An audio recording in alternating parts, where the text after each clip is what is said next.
झाड़ियों से भरे एक बंजर मैदान में किम सुहो या यूं कहें कि लॉयड फ्रंटेरा अपने पालतू जानवरों और वफादार नौकर के साथ मिलकर पैसों के एक बहुत बड़े समंदर को देख रहा है।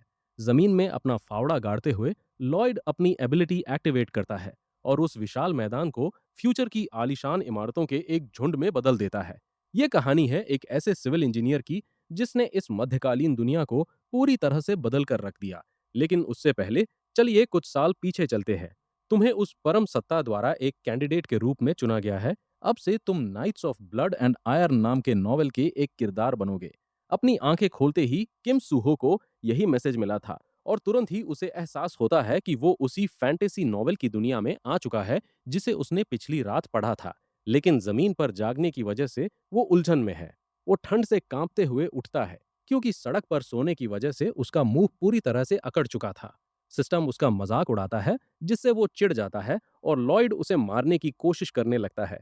होश में आने पर उसे समझ आता है कि वो नॉवेल के किसी किरदार के शरीर में आ गया है। लेकिन वो अकेला इंसान जो सोता है सड़क पर पड़ा रहने वाला और इस ग्रामीण इलाके में रहने वाला, ये कोई और नहीं बल्कि यंग मास्टर लॉयड है।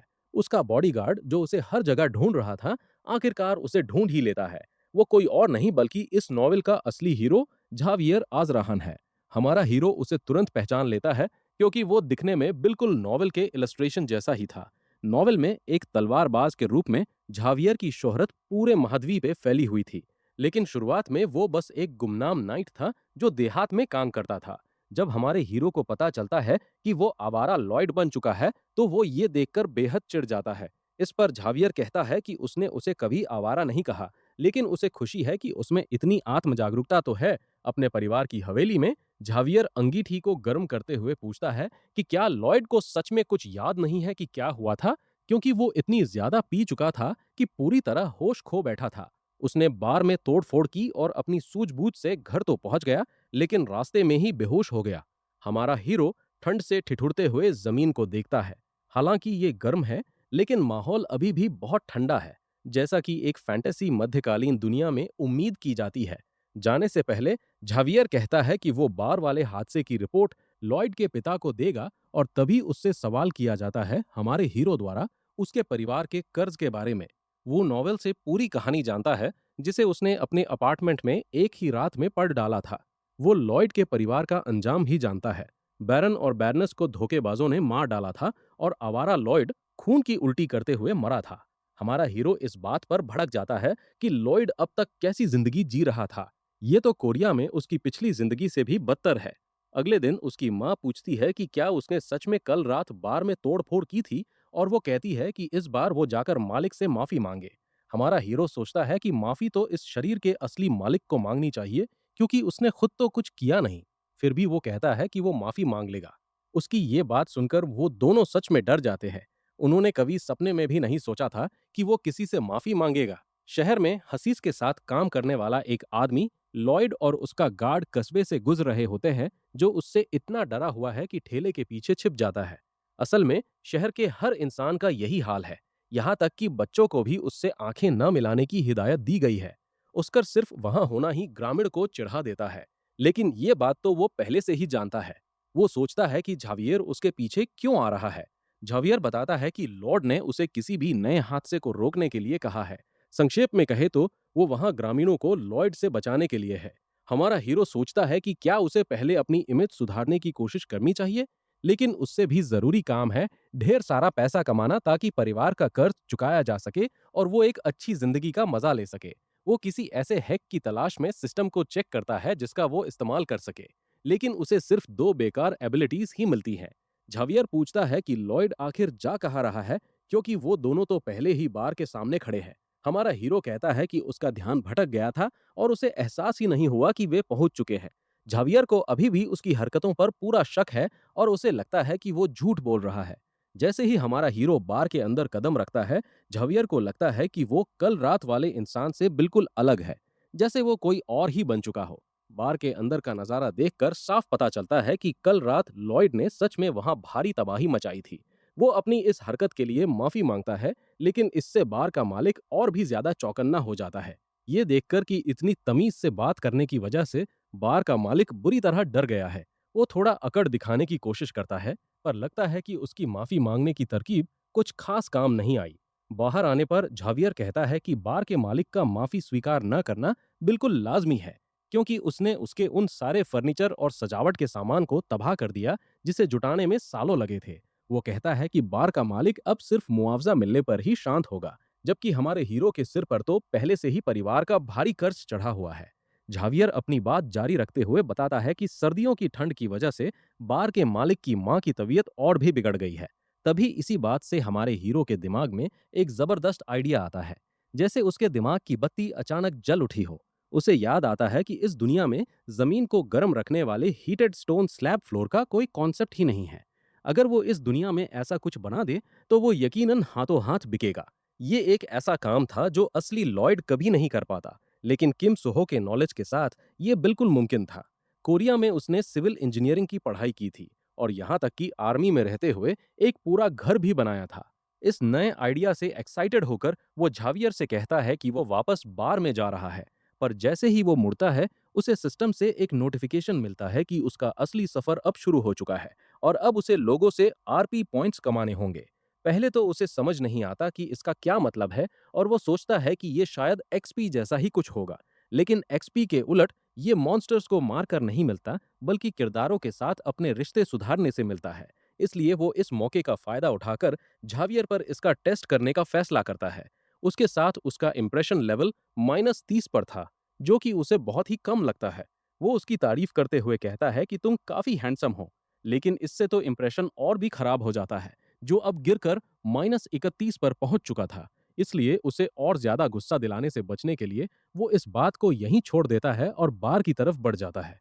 बार में पहुंचकर लॉयड मालिक के साथ एक कॉन्ट्रैक्ट साइन करने की कोशिश करता है। इस कॉन्ट्रैक्ट के मुताबिक वो टूटे हुए सामान के नुकसान की भरपाई के लिए वहां कुछ बनाकर देगा। मालिक जाहिर तौर पर उसकी इस हरकत से घबरा जाता है और उस पर शक करने लगता है। यहाँ तक कि वो हमारे हीरो के खिलाफ अपनी मेंटल बैरियर एबिलिटी का इस्तेमाल भी कर लेता है। क्योंकि एक विलन के रूप में उसकी साख पूरी तरह से मिट्टी में मिल चुकी थी, इसलिए वो खुद को सुधारने के लिए अचानक कोई शरीफ इंसान बनने का नाटक भी नहीं कर सकता था, ताकि वो खुद को बेगुनाह साबित कर सके। इसके बजाय वो अपनी आवारा और गुंडे वाली इमेज का ही इस्तेमाल करके बार के मालिक को कॉन्ट्रैक्ट साइन करने पर मजबूर कर देता है। अब हाथ में कॉन्ट्रैक्ट आते ही लॉयड कहता है कि उसके साथ डील करना मालिक का एक बेहतरीन फैसला था, जबकि उसका बॉडीगार्ड उसकी इस हरकत को बड़े शक की निगाहों से देख रहा होता है। बाहर बार के अहाते में वो एक फावड़े की मदद से जमीन को नाप रहा होता है।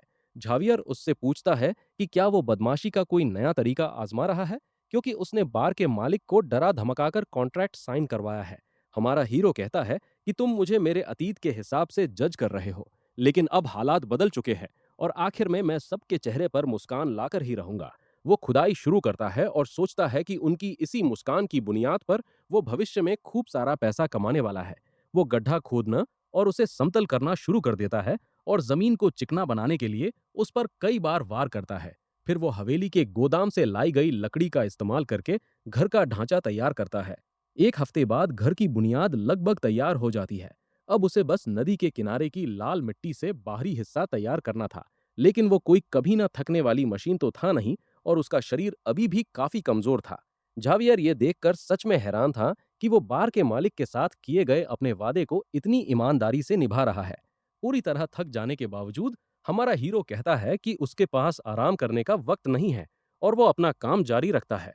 वो लकड़ी काटने की तैयारी ही कर रहा होता है कि तभी झावियर उसे रोक देता है और उसके हाथ से कुल्हाड़ी छीनते हुए पूछता है कि आखिर करना क्या है। वो लकड़ी के तख्तों को हवा में उछालता है और पलक झपकते ही उन्हें बिल्कुल सही आकार में काट देता है। हमारा हीरो ये देखकर दंग रह जाता है और उसे थम्स अप दिखाता है। आखिर जो आगे चलकर स्वॉर्ड मास्टर बनने वाला हो, उससे इतनी उम्मीद तो की ही जा सकती है, और वो उसकी तुलना किसी आधुनिक मशीन से करता है। फिर वो बिना किसी झिझक के झेवियर से गड्ढा खोदने में मदद करने को कहता है, जिससे झेवियर चिढ़ जाता है, क्योंकि शुक्रिया अदा करने के बजाय वो उससे और काम करवा रहा था। लेकिन हमारा हीरो उसे ये कहकर मना लेता है कि अगर काम जल्दी खत्म हो गया तो वो खुद देख पाएगा कि आखिर यहाँ क्या बन रहा है। अब काम को जल्दी निपटाने के अलावा कोई और रास्ता ना देखकर झेवियर भी हमारे हीरो के साथ काम में जुट जाता है और कुछ ही समय में वो दोनों मिलकर उस घर को पूरा कर लेते हैं। वो नेम प्लेट पर बने उस अजीब से निशान के बारे में पूछता है, पर हमारा हीरो जवाब देता है कि ये उसका खुद का लोगो है। फिर वो उसे ये दिखाने के लिए बुलाता है कि उसने क्या कमाल किया है। वो अंगीठी जलाता है और बार के मालिक और उसकी माँ को अंदर बुलाता है। उन दोनों को वो गर्म कमरा बेहद पसंद आता है। बूढ़ी अम्मा कहती हैं कि उन्हें ऐसा लग रहा है जैसे उनके जोड़ों का दर्द गायब हो गया हो। जबकि बार का मालिक हैरान होकर सोचता है कि आखिर उसने ये सब कैसे किया। हमारा हीरो सोचता है कि इस दुनिया के लोगों का हैरान होना लाजमी है। ये कोरियाई तकनीक ओंडोल यानी हीटेड स्टोन स्लैब फ्लोर का कमाल था। झावियर भी ये देखकर काफी प्रभावित होता है कि उसने सच में उन दोनों के चेहरे पर मुस्कान ला दी। भले ही उसे अभी भी लॉयड के इरादों पर शक था, लेकिन इस बात से इनकार नहीं किया जा सकता था कि उसकी वजह से आज दो लोग बेहद खुश थे। झावियर के दिल में हमारे हीरो की इज्जत 2 पॉइंट बढ़ जाती है, जिससे उसे 36 आरपी पॉइंट्स मिलते हैं। हमारा हीरो अपने बॉडीगार्ड से मजाक करते हुए कहता है कि तुम जरूर सोच रहे होगे कि मेरे जैसे कचरा इंसान के दिमाग में इतना शानदार आइडिया कैसे आया। भले ही इस घर को बनाने में उसका थोड़ा खर्च हुआ था, लेकिन इससे कोई फर्क नहीं पड़ता, क्योंकि ये मॉडल हाउस उसके नए बिजनेस का एक शानदार विज्ञापन बनने वाला था। कुछ ही दिनों में लोग उस सोना का अनुभव लेने के लिए कतारों में खड़े होने लगे। अंदर से पसीने से तरबतर होकर बाहर निकलने वाले लोगों को देखकर बाहर खड़े लोगों की उत्सुकता और भी ज्यादा बढ़ जाती थी। हमारा हीरो इसी मौके का फायदा उठाकर अपने इस आइडिया को बेचने की कोशिश करता है। वो दो अलग अलग प्लान पेश करता है। प्लान ए, जिसमें एक अलग से नया कमरा बनाया जाएगा, और प्लान बी, जिसमें घर के मौजूदा फर्श को ही रीमॉडल किया जाएगा। साथ ही दोनों काम एक साथ करवाने पर वो 10% का डिस्काउंट भी दे रहा था। जब हमारा हीरो अपनी चालाकी से लोगों को ये कॉन्ट्रैक्ट बेच रहा होता है, तभी अचानक उसके पिता वहां आ धमकते हैं और पूछते हैं कि वो ये क्या कर रहा है। अपने पिता को देखकर हमारा हीरो थोड़ा सहम जाता है जब वो उन्हें अपने सामने पाता है, और फिर हवेली में वो दोनों डाइनिंग टेबल पर आमने सामने बैठकर डिनर कर रहे होते हैं। ऐसा नहीं था कि वो अपने पिता से बच रहा था, लेकिन अगर उन्होंने उसे इस कंस्ट्रक्शन के काम से मना कर दिया तो बड़ी मुसीबत खड़ी हो जाएगी। उसके पिता उसकी बात सुनने का फैसला करते हैं और पूछते हैं कि इस बार वो क्या खिचड़ी पका रहा है।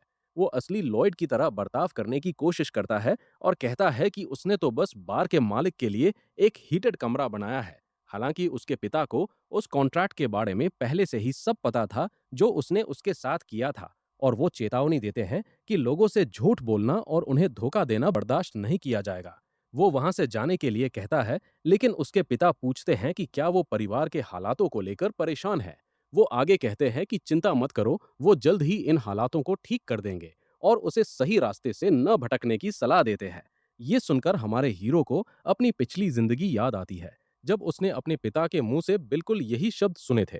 उस वक्त उसे लगा था कि सब कुछ ठीक है, लेकिन वो सब बस एक झूठ था। वहां से जाते हुए वो अपने पिता से कहता है कि वो हार न माने और हिम्मत बनाए रखे। यही वो बातें थीं जो उसे उस वक्त अपने पिता से कहनी चाहिए थीं। गलियारे से गुजरते हुए जब वो मिले हुए ऑर्डर्स के बारे में सोच रहा होता है, दो लोन शार्क उसे बिना कोई भाव दिए उसके पास से गुजर जाते हैं। बैरन के कमरे में जाकर वो धमकी देते हैं कि डेडलाइन में सिर्फ 5 दिन बचे हैं, और अगर उसने पैसे नहीं चुकाए तो वो चुप नहीं बैठेंगे। दरवाजे के पीछे से उनकी बातें सुन रहा हमारा हीरो सोचता है कि सामने आने का ये बिल्कुल सही मौका है। उसे याद आता है कि झावियर का इंप्रेशन सुधरने पर उसे कुछ आरपी मिले थे, और उसे पता चलता है कि वो इनका इस्तेमाल अपनी स्किल्स को लेवल अप करने के लिए कर सकता है। एक सेंसर उसे पूरी तरह से स्कैन करता है और उसकी सभी स्किल्स को एनालाइज करने लगता है। सिस्टम कहता है कि वो जितना दिखता है उससे कहीं ज्यादा समझदार है। हमारा हीरो गुस्से में कहता है कि ये तो जाहिर सी बात है, आखिर वो एक टॉपर स्कॉलरशिप स्टूडेंट जो रहा था। उसके मौजूदा ज्ञान के आधार पर जो दो स्किल्स उसे मिलती हैं वो थी बेसिक मेजरमेंट और बेसिक डिजाइन। हालांकि उसे ठीक से नहीं पता था कि इनका क्या मतलब है, फिर भी वो दोनों को खरीद लेता है। बेसिक मेजरमेंट एक्टिवेट होते ही उसकी आंखें हरी चमकने लगती हैं, और बाहर देखते ही वो सिर्फ अपनी नजरों से जमीन का एरिया कैलकुलेट कर सकता है, वो भी अपनी आंखों से। वही डिजाइन स्किल उसके सामने एक स्क्रीन बना देती है जिससे वो फटाफट मॉडल तैयार कर सकता है, जो कि कागज पर काम करने से कहीं ज्यादा आसान था। हालांकि अब से काम काफी आसान होने वाला था, लेकिन कंस्ट्रक्शन की एक बड़ी समस्या अब भी थी, क्योंकि उसके पास जरूरत के मुताबिक लोग नहीं थे। और वो सोचता है कि अगर कोई जेसीबी या भारी मशीन होती तो काम बहुत आसान हो जाता। सिस्टम बताता है कि ऐसी मशीन को समन करना मुमकिन है, जिसे सुनकर हमारा हीरो काफी एक्साइटेड हो जाता है। पर किसी रैंडम फैंटेसी जीव को समन करने के लिए पूरे 50 आरपी चाहिए थे, जबकि उसके पास सिर्फ एक ही पॉइंट बचा था। वैसे ये एक बढ़िया बात थी, क्योंकि अगर फैंटेसी जीव वैसे ही निकले जैसा वो सोच रहा था, तो वो भारी मशीनों से भी ज्यादा काम के साबित होंगे। उधर कमरे में वो लोन शार्क बैरन को धमकी दे रहे होते हैं कि अगर उसके पास चुकाने के लिए पैसे नहीं हैं, तो वो उसकी पत्नी को अपने साथ ले जाएंगे और उन्हें बेच देंगे। तभी हमारा हीरो वहां पहुंच जाता है और उनसे पूछता है कि लोन शार्क होने का मतलब ये तो नहीं कि तुम में कोई तमीज ही ना हो। वो चिढ़कर पूछते हैं कि एक बच्चा बड़ों की बातों के बीच में क्यों टांग अड़ा रहा है। इससे पहले कि वो उसे वहां से जाने के लिए कहें, हमारा हीरो उनसे उनका इनविटेशन लेटर मांग लेता है। वो उन्हें बताता है कि किंगडम के नोबल लॉ के आर्टिकल 3 सेक्शन 6 के मुताबिक सभी रईसों को अपने अधिकारों और हितों की रक्षा करने का पूरा हक है, और बिना इनविटेशन के किसी रईस की हवेली में घुसना सीधे तौर पर घुसपैठ माना जाता है। घुसपैठ की बात सुनकर वो लोन शार्क कहते हैं कि उन्होंने कभी ऐसे किसी कानून के बारे में नहीं सुना। हमारा हीरो उन्हें इसे साथ मिलकर चेक करने को कहता है और झावियर को आवाज लगाता है। कमरे में दाखिल होते ही हमारा हीरो सीधे ऑर्डर देता है कि इन घुसपैठियों के हाथ काट दिए जाएं। वो लोन शार्क घबराकर पूछते हैं कि क्या वो पागल हो गया है और क्या वो इस मामले को कोर्ट में सुलझाना चाहता है। वो कहता है कि इसीलिए तो उसने साथ मिलकर चेक करने को कहा था, ताकि देखा जा सके कि कोर्ट किसका साथ देता है। झावियर को अपनी तलवार म्यान से बाहर निकालते देख दोनों लोन शार्क बुरी तरह घबरा जाते हैं और ये कहते हुए वहां से भाग खड़े होते हैं कि वो इसका बदला जरूर लेंगे। उनके जाते ही उसके पिता घबराकर उससे सवाल करते हैं कि इस तरह की हरकत से मामला शांत नहीं होने वाला। लेकिन तभी लॉयड उनकी मेज पर पैसों से भरा एक थैला फेंक देता है। वो बताता है कि ये उसे मिला पहला पेमेंट है, जो इस महीने के हिसाब से काफी बड़ी रकम है।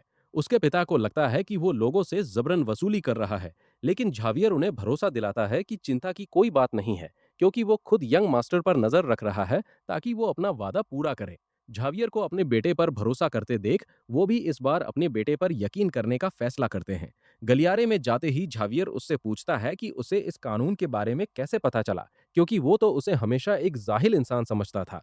इस पर हमारा हीरो चिढ़कर जवाब देता है कि उसे ये बस ऐसे ही कहीं मिल गया था, जबकि असलियत तो ये थी कि उसने ये सब उस नॉवल में पढ़ा था। उस नॉवल में बैरन और उनकी पत्नी की मौत के बाद लोन शार्क उनकी लाशों को बेचकर पैसे वसूलने के लिए कब्र खोदना चाहते थे। तभी झावियर इसी कानून का हवाला देकर उन दोनों के सिर धड़ से अलग कर देता है। यानी नॉवल की कहानी पहले से पता होने का बहुत बड़ा फायदा था। खैर जो भी हो, तभी उसका ध्यान एक सिस्टम मैसेज पर जाता है। उसके पिता का भरोसा जीतने की वजह से उसे पूरे 60 आरपी मिल चुके थे। वो तुरंत लोगों की नजरों से दूर एक सुनसान जगह की तरफ चला जाता है और वहां जाकर रैंडम स्पिन को एक्टिवेट करता है। तभी हवा में कई सारे गियर्स तैरने लगते हैं, जो मिलकर एक मैजिक सर्कल बनाने लगते हैं। लेकिन ये मैजिक सर्कल उसकी उम्मीद से काफी छोटा था, और फिर उस सर्कल में से एक छोटा सा चूहा बाहर निकलकर जमीन पर गिर पड़ता है। उस नन्हे से चूहे को देखकर हमारे हीरो को लगता है कि उसका समनिंग फेल हो गया है। ये सुनकर वो बेचारा चूहा रोने लगता है। वो किसी तरह अपनी बात समझाते हुए कहता है कि वो कोई फेलियर नहीं है और बहुत सारे काम कर सकता है। हमारा हीरो उससे पूछता है कि आखिर वो क्या कर सकता है। जवाब में वो चूहा एक मैनुअल उगल देता है। हालांकि उसे ये काफी घिनौना लगता है, फिर भी हमारा हीरो उस लार से सने मैनुअल को उठा लेता है और उसे पता चलता है कि क्यूट होने के अलावा सूरजमुखी के बीज खिलाकर इनके शरीर के आकार को बदला जा सकता है। लाल बीज इन्हें पूरे 12 घंटों के लिए विशालकाय बना देते हैं, जबकि नीले बीज इन्हें वापस छोटा कर देते हैं। वो उससे पूछता है कि क्या वो एक इंसान जितना बड़ा हो सकता है, क्योंकि हैमस्टर गड्ढा खोदने में माहिर होते हैं। अगर वो इंसान के आकार का हो जाए तो बहुत काम आ सकता है। जैसे ही वो उसे बीज खिलाता है, वो हैमस्टर चमकने लगता है और उसका आकार बढ़ने लगता है, और वो सीधे हमारे मेरे सामने एक घर पर मेरे हीरो से टकरा जाता है, जिससे वो थोड़ी दूर जाकर गिरता है।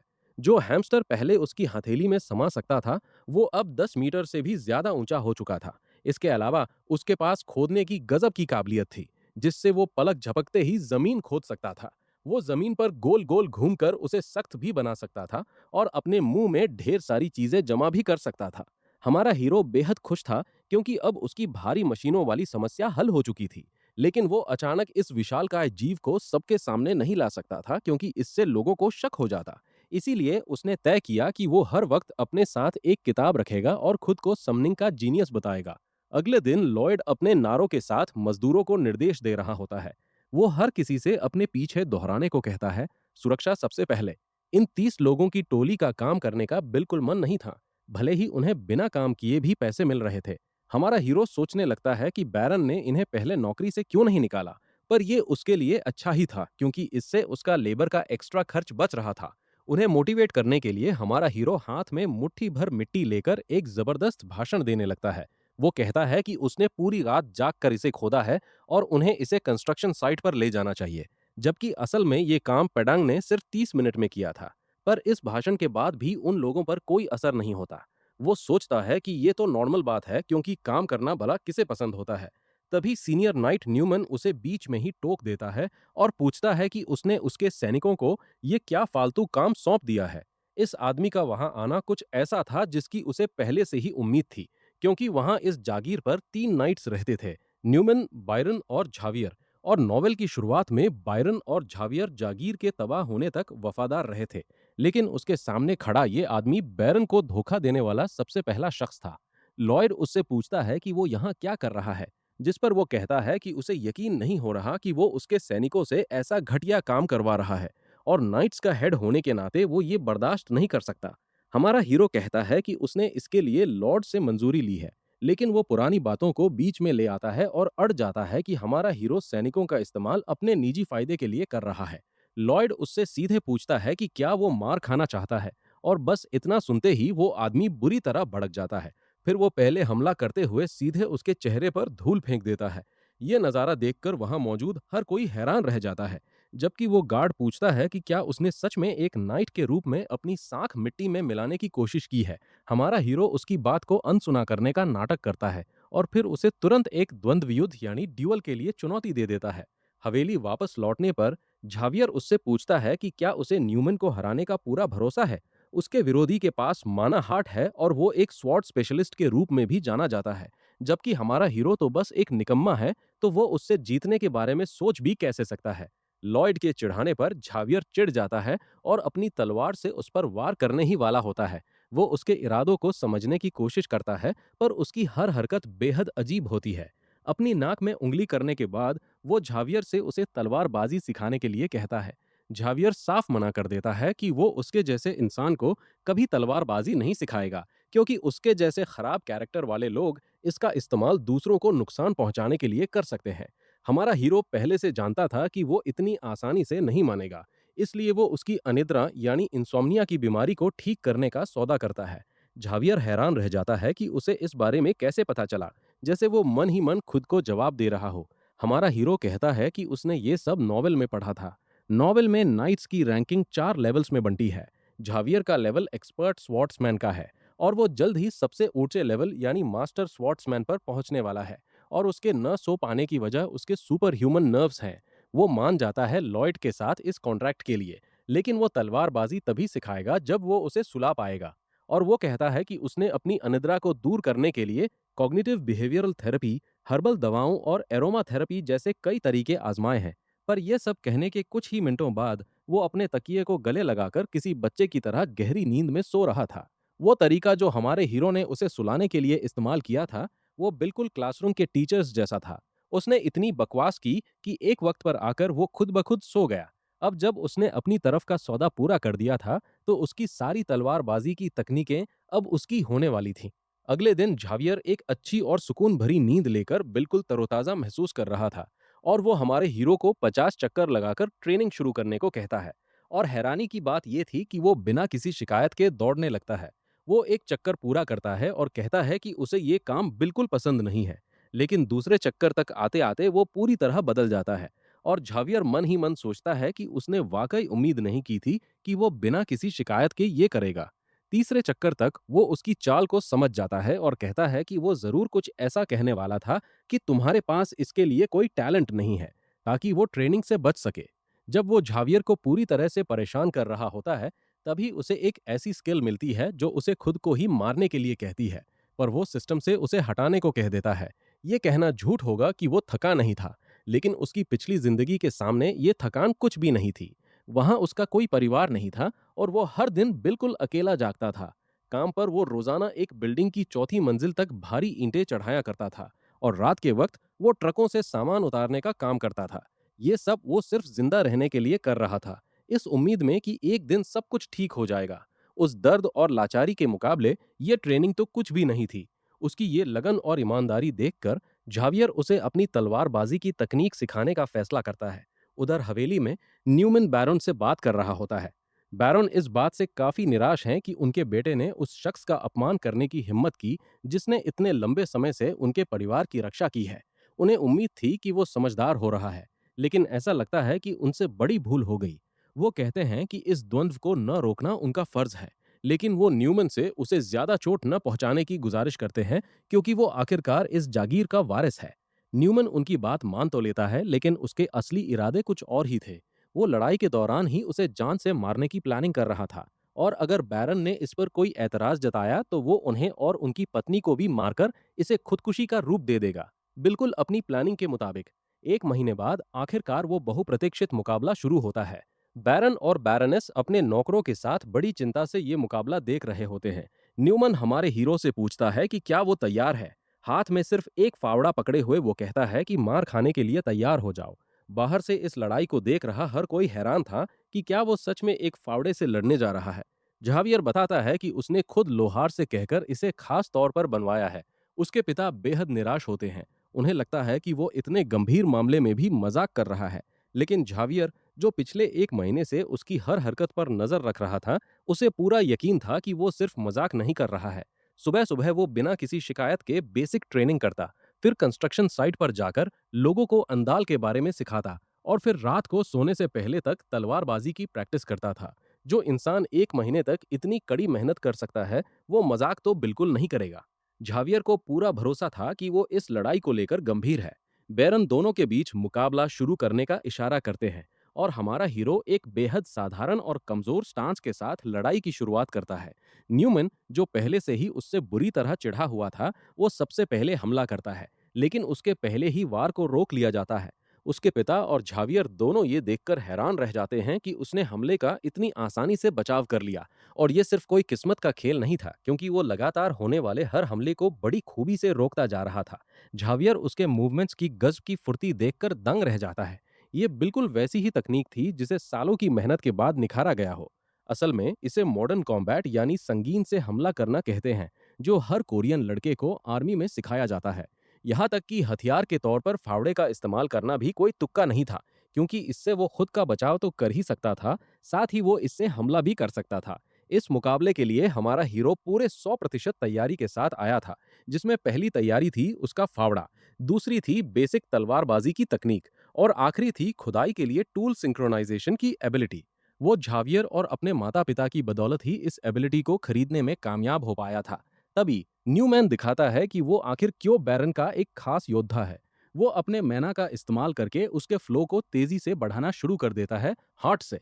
इस बार वो सच में हमला करने की पूरी तैयारी करता है, और पलक झपकते ही हमारे हीरो की तरफ तेजी से बढ़ता है। यहाँ तक कि झावियर का भी मानना है कि किसी आम इंसान के लिए ऐसे शख्स का हमला रोकना नामुमकिन है जिसके पास मैना हार्ट हो। लेकिन ये बात तब लागू होती जब हमारा हीरो कोई आम इंसान होता।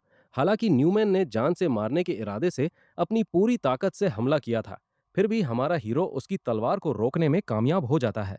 न्यूमैन पूरी तरह हैरान रह जाता है। उसे ऐसा महसूस होता है जैसे उसका शरीर भारी होकर नीचे धंस रहा हो। दरअसल ये चौथी एबिलिटी थी जो उसने तैयार की थी, यानी एजरा हैंड्स कोर टेक्निक। वही तकनीक जिसने झावियर को इस नॉवेल का सबसे ताकतवर इंसान बनाया था।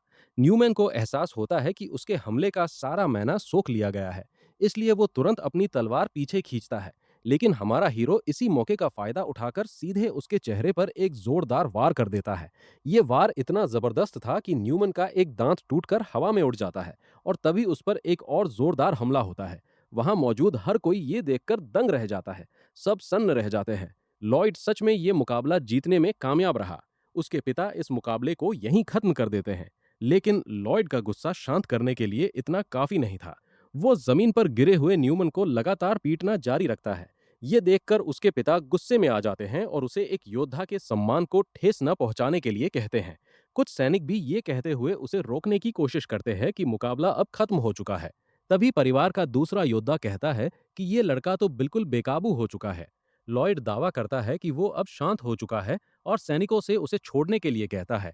लेकिन छूटते ही वो तुरंत न्यूमैन को फिर से एक जोरदार लात मार देता है। झावियर, जो इस सब पर बहुत बारीकी से नजर रख रहा था, वो ध्यान देता है कि लॉयड सिर्फ उन्हीं जगहों पर मार रहा है जहां चोट के निशान न के बराबर आए, और उसके चेहरे के शांत हाव भाव से साफ था कि उसे पहले से पता था कि ऐसा ही होगा। दरअसल इस मुकाबले से 15 दिन पहले हमारा हीरो उसके पास आया था और उसने झावियर से आजरा हन की मेंटल टेक्निक सिखाने की मांग की थी। ये सुनकर झावियर चौंक जाता है, क्योंकि ये तकनीक खुद उसने बनाई थी और कायदे से इसके बारे में किसी और को पता नहीं होना चाहिए था। लॉयड पक्का करता है कि क्या ये तकनीक आसपास के मैना को खींचकर उसे एक जोन में बदल सकती है।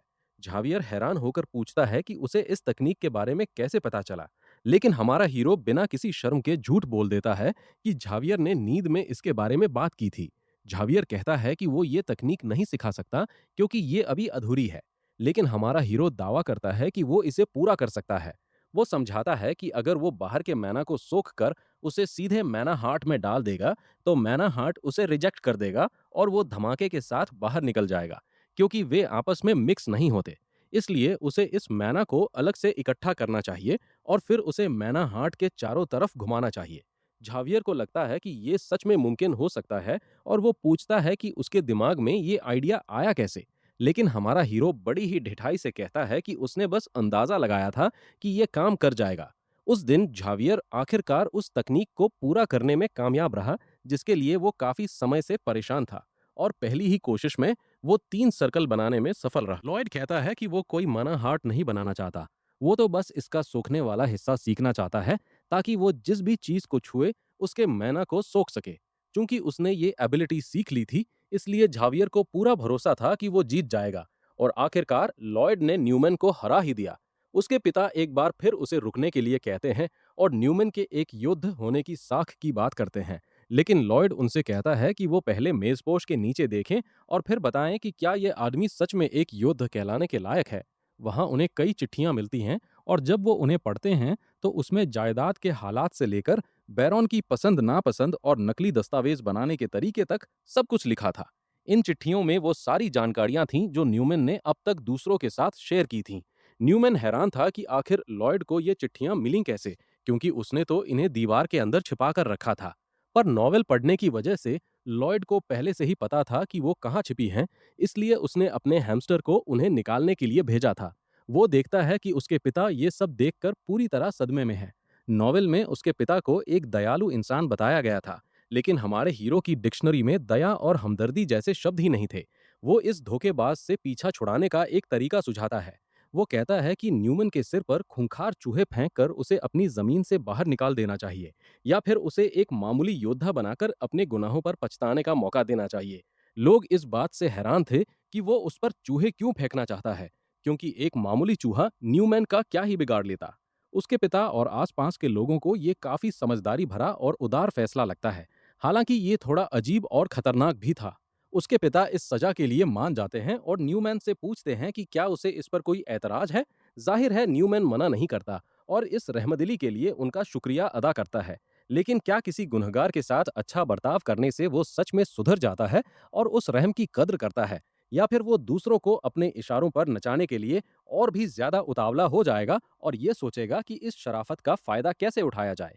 हमारा हीरो कहता है कि न्यूमन के चेहरे पर ये आखिरी मुस्कान देखकर उसे बहुत अच्छा लगा।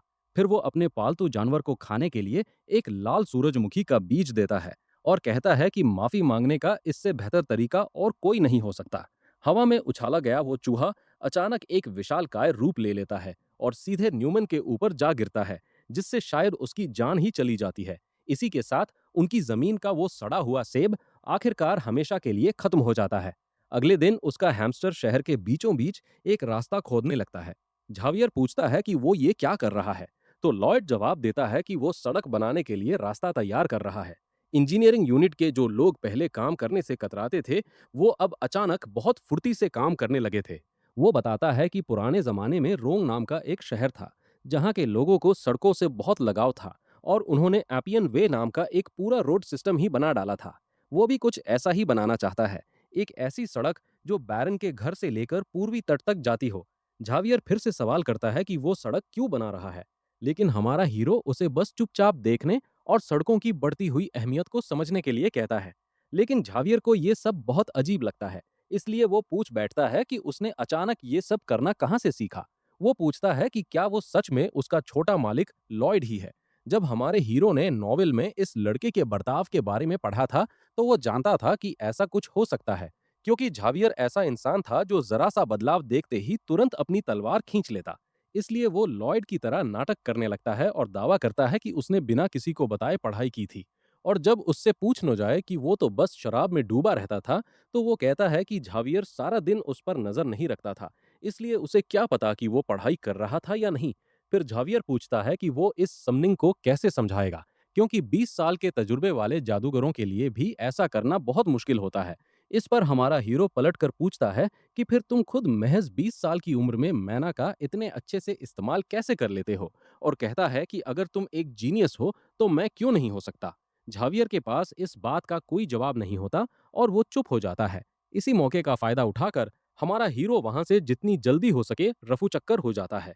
वो नाइट बेयर के पास जाता है और उनसे कहता है कि उनकी गैर मौजूदगी में वो सब कुछ संभाल ले। झावियर कहता है कि वो भी उसके साथ जाएगा, क्योंकि छोटे मालिक की हिफाजत करना उसका फर्ज है। लेकिन हमारा हीरो कहता है कि इसमें इतनी जाहिर सी बात बताने की क्या जरूरत है।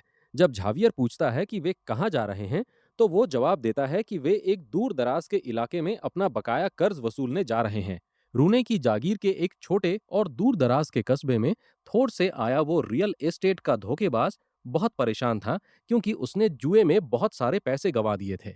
उसका बॉडीगार्ड कहता है कि ये तो होना ही था, क्योंकि वो जुए से पैसे कमाता है, और साथ ही ये भी चेतावनी देता है कि अगर उसके पास उसे देने के लिए पैसे नहीं बचे तो वो उसे छोड़कर चला जाएगा। ये सुनकर वो धोखेबाज डर जाता है और गिड़गिड़ाते हुए कहता है कि वो पैसे दे देगा, इसलिए वो उसे छोड़कर कहीं ना जाए। वो दूसरों को ठग कर फिर से पैसे कमा लेगा, लेकिन अभी बहुत से लोग उसे ढूंढ रहे हैं, इसलिए कुछ समय के लिए छिपकर रहना ही बेहतर होगा। तभी हमारा हीरो लात मारकर बार का दरवाजा खोल देता है। वो आदमी घबराकर पूछता है कि आखिर उसे क्या दिक्कत है, लेकिन जैसे ही हमारा हीरो अपना नाम लॉयड फ्रॉन्टेरा बताता है, तो उस आदमी के होश उड़ जाते हैं, मानो उसने कोई भूत देख लिया हो। वो धोखेबाज तुरंत अपने बॉडीगार्ड से उसके साथ भागने को कहता है और एक ही छलांग लगाकर वो बार की खिड़की से बाहर कूद जाता है। लेकिन जैसे ही वो कदम रखता है उस गली में, तो वहां एक शख्स पहले से ही उसका इंतजार कर रहा होता है। झावियर उसे हुक्म देता है कि वो उस धोखेबाज को उसके हवाले कर दे और वहां से चला जाए, वरना उसे भी इस जुर्म में बराबर का भागीदार माना जाएगा। लेकिन वो बॉडीगार्ड इतनी आसानी से हार मानने वालों में से नहीं था। वो अपना जादू तैयार करते हुए पूछता है कि क्या उसे तलवार चलानी आती भी है। टूटी हुई खिड़की से इस लड़ाई को देख रहा हमारा हीरो कहता है कि जब झावियर ने बैरन को खो दिया था, तो उसने बदला लेने की ठानी थी, और फिर उसकी भिड़ंत इसी बॉडीगार्ड से हुई थी, जो उसका सामना करने वाला पहला दुष्ट ब्लैक मेज था। उसे ग्रेविटी की ताकत के खिलाफ लड़ना पड़ा था। कम से कम नॉवेल में तो ऐसा ही लिखा था। तभी वो ब्लैक मेज झावियर पर निशाना साधते हुए अपने ग्रेविटी मैजिक का इस्तेमाल करता है। झावियर अपनी तलवार की मदद से खुद का बचाव करने में कामयाब रहता है, लेकिन वो जादू फैल जाता है और उसके चारों तरफ एक ग्रेविटेशनल फील्ड बना देता है। इसके बाद वो ब्लैक मेज ग्रेविटी को और बढ़ा देता है, जिससे भारी दबाव के कारण झावियर के पैर जमीन को तोड़ देते हैं। नॉवेल में जब झावियर इस बंदे से लड़ा था, तब वो सिर्फ एक एक्सपर्ट तलवारबाज था, लेकिन आज के झावियर के पास 3 माना सर्कल्स हैं और वो बड़ी आसानी से उस ग्रेविटी मैजिक को काट देता है। ये देखकर कि उसका सीधे सामना करना नामुमकिन है, वो ब्लैक मेज ये कहते हुए वहां से भाग खड़ा होता है कि ये उनके कॉन्ट्रैक्ट का हिस्सा नहीं था। झावियर उससे पूछता है कि क्या वो जानता है कि किसी रईस पर हमला करने का क्या अंजाम होता है, और वो उसके पैर काटने के इरादे से आगे बढ़ता है ताकि वो घिसटते हुए ट्रिब्यूनल तक जाए। लेकिन ऐन वक्त पर लॉयड उस हमले के बीच में आकर उस धोखेबाज को बचा लेता है और वार को रोक देता है। वो झावियर पर चिल्लाते हुए कहता है कि अगर ये मामला ट्रिब्यूनल तक गया तो उसे मौत की सजा हो जाएगी। झावियर ये देखकर हैरान रह जाता है कि लॉयड ने किसी दूसरे इंसान के लिए हमदर्दी दिखाई है। वे उस धोखेबाज को बांधकर कमरे में बंद कर देते हैं। उसे इतना डरा सहमा देखकर हमारा हीरो उससे कहता है कि इतना घबराने की जरूरत नहीं है, क्योंकि वो उसे जान से नहीं मारेगा।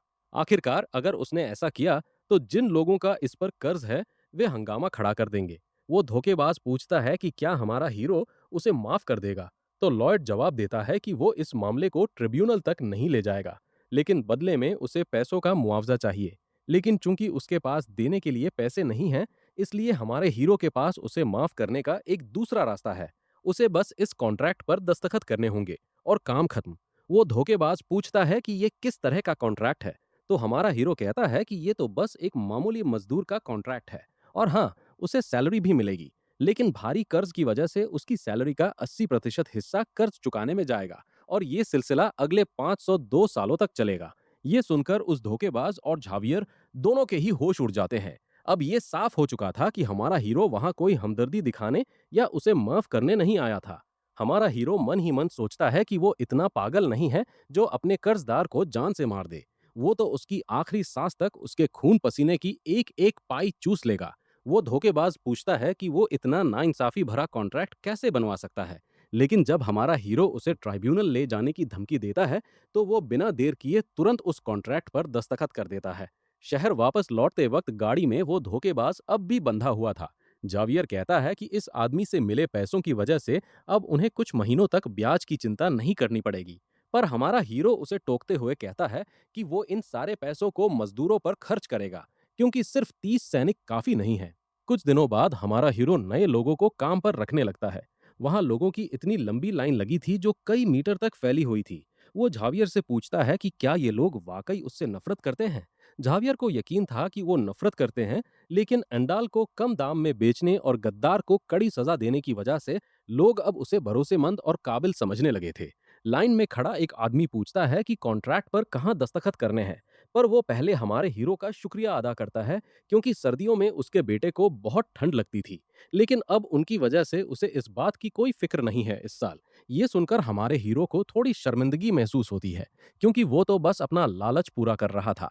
वो आदमी आगे कहता है कि दूसरे शहर में उसके कुछ रिश्तेदार हैं जो एंडल खरीदना चाहते हैं। हमारे हीरो को पहले से ही इस बात की उम्मीद थी, क्योंकि उसने एंडल को यूं ही फालतू में नहीं बनाया था। अब वो ट्रैवलिंग खर्च के बहाने दाम बढ़ा देगा और उनसे खूब पैसे छापेगा। पहाड़ों पर पहुंचकर लॉयड झावियर को बताता है कि एक दिन ये पहाड़ पूरी तरह से बंजर हो जाएगा, क्योंकि एंडल बहुत ज्यादा रिसोर्सेज इस्तेमाल करता है। यहाँ के पेड़ ज्यादा दिनों तक नहीं टिकेंगे। इसीलिए वो एपियन वे का कंस्ट्रक्शन कैंसिल कर रहा है। इस रास्ते के आखिर में बिटुमेनिस कोल का एक बड़ा भंडार है। वो इसे वहां से निकालेंगे और ऊंचे दामों पर बेचेंगे। अगर एंडाल को लोगों का भरपूर पसंद किया जाने लगा, तो दूसरे देश भी इसे लेने से खुद को रोक नहीं पाएंगे। बेशक उनके अपने शहर के लोगों को थोड़ा डिस्काउंट मिलेगा, पर बहुत मामूली सा। लॉयड पूछता है कि क्या उसे ये नाइंसाफी लगती है, लेकिन अगर वो ऐसा नहीं करेगा तो अपने परिवार का कर्ज कैसे चुकाएगा। झावियर उसकी इस बात से सहमत तो है, लेकिन वहां माइनिंग करना नामुमकिन है, क्योंकि वो जगह पहले ही एक बार ढह चुकी है। फिर भी हमारा हीरो कहता है कि वो ये कर सकता है, क्योंकि उसे मॉडर्न जमाने की खुदाई की टेक्नोलॉजी पता है। वो इसके लिए शील्ड मेथड का इस्तेमाल करेगा। झावियर को रत्ती भर भी अंदाजा नहीं है कि इस शील्ड मेथड का क्या मतलब है, लेकिन वो कहता है कि वो अपने इस बिल्कुल बदल चुके यंग मास्टर पर नजर रखना जारी रखेगा। हालांकि नॉवेल पढ़ने वाले हमारे हीरो को भी हर बात का पता नहीं है। इस दुनिया में कई छुपे हुए खतरे हैं, और उस गुफा के अंदर हजारों ऐसे जीव हैं जो बस बाहर आने का इंतजार कर रहे हैं। लॉयड अपने हाथ जोड़ता है और मैजिक का इस्तेमाल करते हुए उसे ऊपर की तरफ फेंकता है और एक हाई लेवल अपार्टमेंट समन करता है। आसमान से एक बहुत बड़ी बिल्डिंग दिखाई देती है जो उसके ठीक पीछे गिर रही है। कम से कम वो ऐसा ही करना चाहता था, लेकिन वो जो इकलौता मैजिक इस्तेमाल करता है वो उसकी उंगली पर है, ताकि वो तेजी से डिजाइन बना सके। इस प्रोजेक्ट में बहुत ज्यादा वक्त लगने की वजह से वो थक चुका है और सोचता है कि काश वो 100 ऐसे अनडेड मजदूरों को समन कर पाता जिन्हें सैलरी देने की जरूरत ही ना पड़े। न्यूमैन वाले मामले की वजह से लोगों के बीच अच्छी इमेज बनने के कारण उसे 639 रेप्यूटेशन पॉइंट्स मिले हैं। उसने अपनी बेसिक डिजाइन स्किल्स और बेसिक मेजरमेंट स्किल्स को इंटरमीडिएट लेवल पर अपग्रेड कर लिया है, जिससे उसे नए फीचर्स मिले हैं। माइन के एंट्रेंस पर पहुंचकर वो सोचने लगता है कि आखिर उसे वहां खुदाई कैसे करनी चाहिए। वो अपनी इंटरमीडिएट मेजरमेंट स्किल को एक्टिवेट करता है, जिससे वो 5 मीटर तक स्कैन कर सकता है। इस एबिलिटी की मदद से वो सबसे सुरक्षित रास्ता ढूंढ सकता है। लेकिन असली समस्या ये है कि काम तेजी से कैसे हो। इंसानों को इसमें बहुत ज्यादा वक्त लगेगा और वो जल्दी थक भी जाएंगे, और पैडांग तो पहले ही इस रोड प्रोजेक्ट से तंग आ चुका है। अब उसके पास किसी नई प्रजाति को रैंडमली समन करने के अलावा कोई और रास्ता नहीं बचा था। वो एक बार फिर उस मिनी पोर्टल को एक्टिवेट करता है, जिससे काफी तेज आवाज होती है और उसमें से एक छोटी सी सांप बाहर निकलती है। इस प्यारी सी सांप को देखकर पहली नजर में तो ऐसा लगता है जैसे ये किसी काम की नहीं है, पर उसे याद आता है कि शुरुआत में पेडांग भी तो ऐसा ही था, और वो उससे पूछता है कि क्या ये भी सूरजमुखी के बीज खाने से बड़ी हो जाती है। वो उससे अपनी स्किल्स दिखाने के लिए कहता है, और कुछ हफ्तों बाद उसे एहसास होता है कि ये सांप उसकी उम्मीद से कहीं ज्यादा काम की है। वो शील्ड इक्विपमेंट के सामने की मिट्टी को खा सकती थी। फिर वो उस मिट्टी को पचाती है और ठीक उसी वक्त झावियर हमलों के लिए खुद को तैयार करता है। वो स्टील बाहर निकालती है और झावियर का काम उसे काटना होता है, जिसका इस्तेमाल वहां की जमीन को सहारा देने वाला स्ट्रक्चर बनाने के लिए किया जाता है। झावियर सवाल उठाता है कि आखिर वो एक विशालकाय सांप की पॉटी को क्यों काट रहा है, लेकिन हमारे हीरो को इस बात से कोई फर्क नहीं पड़ता और वो सबको लोहे की शील्ड को आगे धकेलते हुए आगे बढ़ने का हुक्म देता है। हालांकि उसने ऑक्सीजन ट्यूब्स लगा रखी थीं, फिर भी उसे थोड़ा चक्कर आ रहा था, लेकिन अगर वो ट्यूब्स ना होती तो वो शायद अंदर ही बेहोश हो गया होता। उसे थकता हुआ देखकर झावियर उससे कहता है कि उसे भी बाकी मजदूरों के साथ आराम कर लेना चाहिए, पर हमारा हीरो कहता है कि वो इस साइट का मैनेजर है, इसलिए काम की निगरानी करना और जिम्मेदारी निभाना उसका फर्ज है। कोरिया में तो काम के इंचार्ज ऐसे लोग होते थे जो कभी साइट पर शक्ल तक नहीं दिखाते थे। उसे ऐसे लोगों से सख्त नफरत थी और वो खुद कभी वैसा न बनने का वादा करता है। इसलिए वो अपनी एबिलिटी का इस्तेमाल करता है और उसे आगे चमकता हुआ कोयला दिखाई देता है। वो सबका हौसला बढ़ाते हुए कहता है कि वो लोग बस पहुंचने ही वाले हैं और वो उस छोटी सांप का शुक्रिया अदा करता है, क्योंकि उसकी वजह से वो ये काम 10 गुना तेजी से कर पाए थे। जब हमारा हीरो समझा रहा होता है कि कोयले तक पहुंचने के बाद उन्हें शील्ड्स को हटाकर जगह को और बड़ा करना होगा, तभी उन्हें जमीन के अंदर से कुछ अजीब सी आवाजें सुनाई देने लगती हैं। घबराकर हमारा हीरो अपनी एबिलिटी का इस्तेमाल करता है और उसे एक छोटा सा छेद दिखता है जो पहले वहां नहीं था, और वो छेद धीरे धीरे बड़ा होने लगता है जब तक कि उसमें से एक विशालकाय चींटी बाहर नहीं निकल आती। झावियर तुरंत उसके एंटीना काट देता है और लॉयड अपने फावड़े से उसका सिर कुचल देता है। इस मॉन्स्टर के अचानक सामने आने से वो हैरान रह जाता है, क्योंकि नॉवेल में तो ऐसा कुछ भी नहीं लिखा था। लेकिन ये आराम करने का वक्त नहीं था, क्योंकि एक चींटी कभी अकेली नहीं घूमती। वहां हजारों चींटियां दिखाई देने लगती हैं और हमारा हीरो सबको बाहर की तरफ सुरक्षित निकालने लगता है, जबकि झावियर अकेले ही उनमें से कई चींटियों को रोककर उनके टुकड़े टुकड़े कर देता है। अगर वहां चींटियों की कोई कॉलोनी है तो वहां 200 से लेकर 1000 तक मॉन्स्टर्स हो सकते हैं। झावियर की सांसें फूलने लगती हैं। वो अकेले उन सबको ज्यादा देर नहीं रोक पाएगा और उनका बनाया हुआ रास्ता इतना मजबूत है कि बिना डायनामाइट के वो ढह भी नहीं सकता। हालात बेहद नाजुक लग रहे थे, इसलिए झावियर लॉयड के चेहरे पर एक थप्पड़ मारता है ताकि वो होश में आए और घबराए नहीं। जो लगातार कोई रास्ता निकालने की सोच रहा था, तभी उसके दिमाग में एक और जबरदस्त आइडिया आता है। वो झावियर से कहता है कि वो सीधे सामने से हमला करेंगे और चींटियों की सुरंग में घुस जाएंगे। भले ही झावियर को ये बात बिल्कुल बकवास लगती है, पर जरूर इसके पीछे कोई वजह होगी, इसलिए वो आगे बढ़ जाते हैं। उधर हवेली में बैरन को खबर मिलती है कि मॉन्स्टर्स ने घुसपैठ कर ली है खदान के अंदर और उनका बेटा और झावियर वहीं पीछे छूट गए हैं। वो तुरंत अपना आर्मर पहनते हैं और सबको फौरन खदान की तरफ चलने को कहते हैं। इधर झावियर लगातार चींटियों से लड़ता जा रहा था और पूछता है कि उन्हें अभी और कितनों का सामना करना होगा। वो दोनों पूरी तरह से चींटियों से घिर चुके थे। हमारा हीरो जानता था कि झावियर अब अपनी आखिरी हद तक पहुंच रहा है।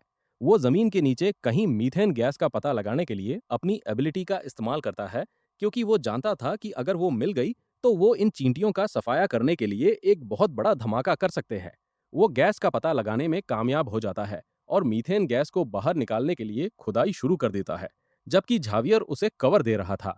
सब कुछ ठीक ही चल रहा था कि तभी उन दोनों को एक बहुत ही भयानक चीख सुनाई देती है। चींटियों की रानी आखिरकार सामने आ चुकी थी और सिर्फ उसका विशाल आकार देखकर झावियर कहता है कि वो उसका सामना नहीं कर पाएगा। लेकिन इस नाजुक हालात में उसके पास अपनी सीमाओं से आगे बढ़ने के अलावा और कोई रास्ता नहीं था और वो किसी तरह उस रानी के हमले को रोककर उस पर पलटवार करने लगता है। जब तक झावियर उससे मुकाबला कर रहा था, हमारा हीरो लगातार खुदाई करता रहा जब तक कि आखिरकार गैस बाहर नहीं निकल आई। वो झावियर से जितनी जल्दी हो सके वहां से बाहर निकलने को कहता है और एंट्रेंस की तरफ भागने को कहता है, जबकि वो खुद एक जलती हुई मशाल उठा लेता है।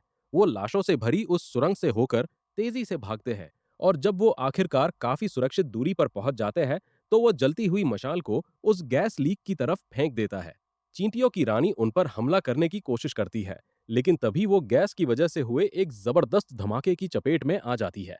सिर्फ वही नहीं, बल्कि गुफा में मौजूद सारी चींटियां उस धमाके की चपेट में आ जाती हैं। बाहर खड़े लोगों को गुफा की गहराइयों से एक भयानक आवाज और तेज कंपन महसूस होता है। बैरन अपने बेटे की चिंता में गुफा के अंदर जाने की कोशिश करते हैं, लेकिन उनके बॉडीगार्ड उन्हें रोक लेते हैं। अंदर वो दोनों धमाके से तो बच जाते हैं, लेकिन झावियर और वो सांप बेहोश हो चुके थे और मुसीबत तो ये थी कि बाहर निकलने का रास्ता भी बंद हो चुका था। ये भांपते हुए कि जल्द ही उनकी ऑक्सीजन खत्म हो जाएगी, हमारा हीरो दीवार के पार देखने के लिए अपनी एबिलिटी का इस्तेमाल करता है। उसे खुदाई शुरू करने के अलावा और कोई रास्ता नजर नहीं आता। झावियर, जो किसी तरह थोड़ी बहुत होश में था, उसे बाहर निकलने के लिए कड़ी मेहनत करते हुए देखता है और इस वजह से उसके दिल में हीरो के लिए एक गहरा जुड़ाव पैदा हो जाता है। ये देखते हुए कि अब उसके पास खोने के लिए कुछ नहीं बचा है, वो सिस्टम से अपनी एबिलिटीज को बढ़ाने के लिए कहता है। इन सभी स्किल्स को मूर्खाओं ने 60 बेस रेडियो पे लाकर एजरा हंस कोर टेक्निक बनाने के लिए। जैसे ही ये एबिलिटी तैयार होती है, उसे अपने पूरे शरीर में एक जबरदस्त ताकत का एहसास होता है। भले ही उसके पास कोई मैना कोर नहीं था, फिर भी वो अपने कोर के चारों तरफ माना को घूमते हुए महसूस कर सकता था। उसका माना बढ़कर 120% हो चुका था और अब उसके पास काफी आरपी खर्च करने के लिए बचे थे। इसलिए वो इसे तब तक बढ़ाता रहता है जब तक कि उसकी ये टेक्निक लेवल 10 पर नहीं पहुंच जाती, और लेवल 10 पर पहुंचते ही ये इवॉल्व हो जाती है, जिससे उसे अपने दिल के पास दो माना सर्कल्स घूमते हुए महसूस होने लगते हैं। अब उसका माना 200% की रफ्तार से बढ़ रहा था और उसे दो नई एबिलिटीज भी मिल जाती है। पहली जो 10 मिनट के लिए थकान रोकती है और दूसरी जो 20 मिनट के लिए उसके माना को 3 गुना कर देती है। वो अपनी थकान रोकने वाली एबिलिटी को एक्टिवेट करता है और बिना थके बाहर निकलने के रास्ते की तरफ खुदाई करने लगता है। काफी गहराई तक खुदाई करने के बाद आखिरकार उसे बाहर जाने का एक रास्ता दिखाई देता है, लेकिन वो अभी भी उससे 5 मीटर दूर था। वो हार नहीं मानता और तब तक खोदता रहता है जब तक कि दूरी सिर्फ 3 मीटर नहीं रह जाती। लेकिन तभी उसकी ऑक्सीजन खत्म हो जाती है। वो पूरी तरह थककर घुटनों के बल गिर पड़ता है। वो अपनी दूसरी एबिलिटी पावर एक्सटेंशन को एक्टिवेट करता है। वो खुदाई वाली जगह को मजबूती से पकड़े रहता है, लेकिन इसकी लिमिट सिर्फ 20 सेकंड की है, जो बाहर निकलने के लिए काफी नहीं थी। पूरी तरह निराश होकर वो सोचता है कि एक दूर दराज के इलाके के नोबल का बेटा होने के नाते वो बस एक शांत जिंदगी जीना चाहता था। लेकिन बदकिस्मती से इतनी कड़ी मेहनत करने के बाद भी वो मरने की कगार पर था। जब वो अपनी किस्मत को स्वीकार करने ही वाला था, तभी पैडोंग वहां आ जाता है और एक छोटा सा छेद बना देता है। सांस लेने और अपनी ताकत वापस पाने के लिए ये छोटा सा छेद ही काफी था। थके होने के बावजूद वो फिर से खड़ा होता है, इस उम्मीद के सहारे कि आगे एक नोबल की सुकून भरी जिंदगी उसका इंतजार कर रही है। उधर गुफा के अंदर बैरन का ग्रुप छानबीन कर रहा था। उन दोनों की तलाश में वो गुफा के काफी अंदर तक चले जाते हैं।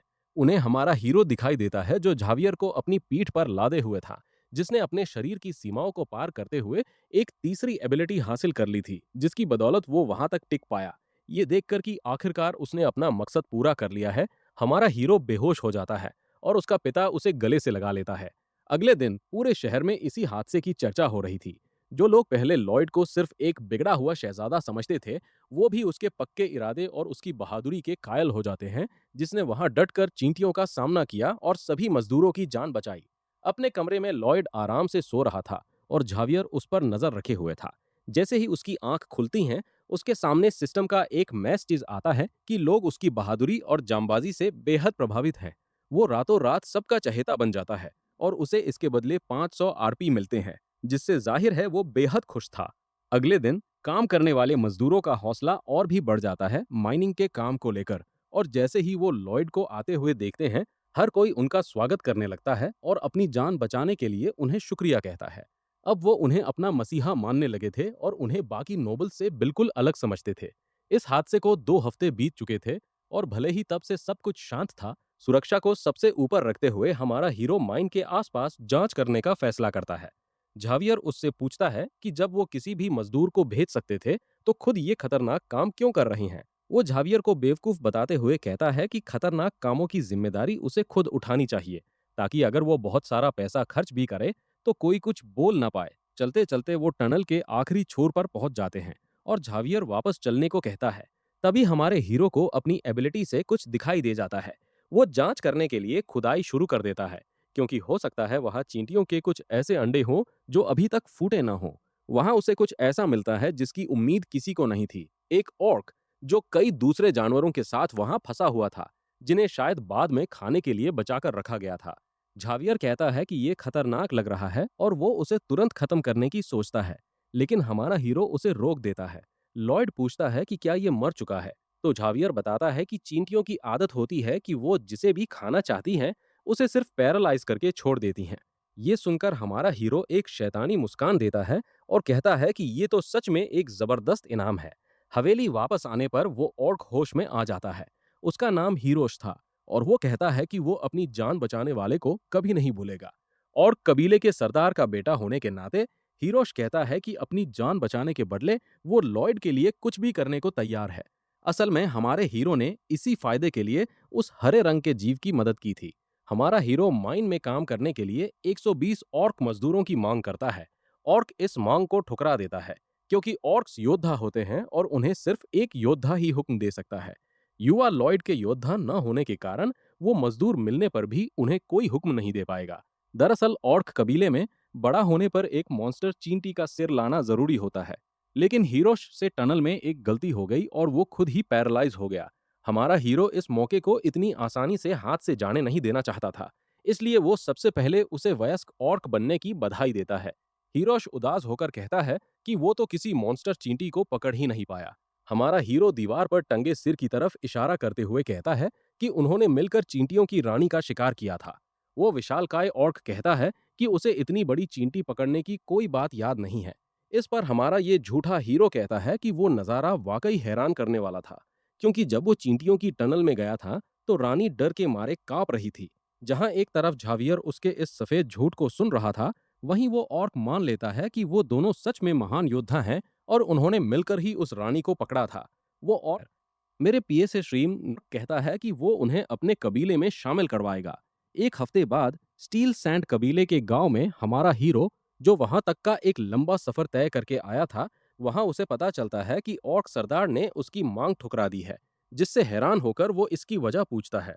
इस पर ऑर्क सरदार कहता है कि उन्हें हर दिन शिकार पर जाना पड़ता है और अगर वो शिकार के तुरंत बाद प्रोटीन न ले तो उनकी ताकत और मसल्स कमजोर पड़ जाएंगे। झावियर कहता है कि ये ऑर्क्स तो बॉडी बिल्डिंग के दीवाने हैं, इसलिए इन्हें मना पाना नामुमकिन होगा।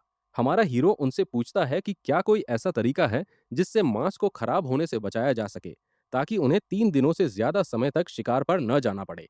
और वो दावा करता है कि वो मांस को कई दिनों तक सड़ने से बचाने का तरीका जानता है। तो चलिए थोड़ा पीछे चलते हैं और उस पल को याद करते हैं जब वो इस गांव में पहुंचे थे। कई दिनों बाद एक दूसरे से मिल रहे बाप बेटे दोबारा मिलकर बेहद भावुक हो गए थे।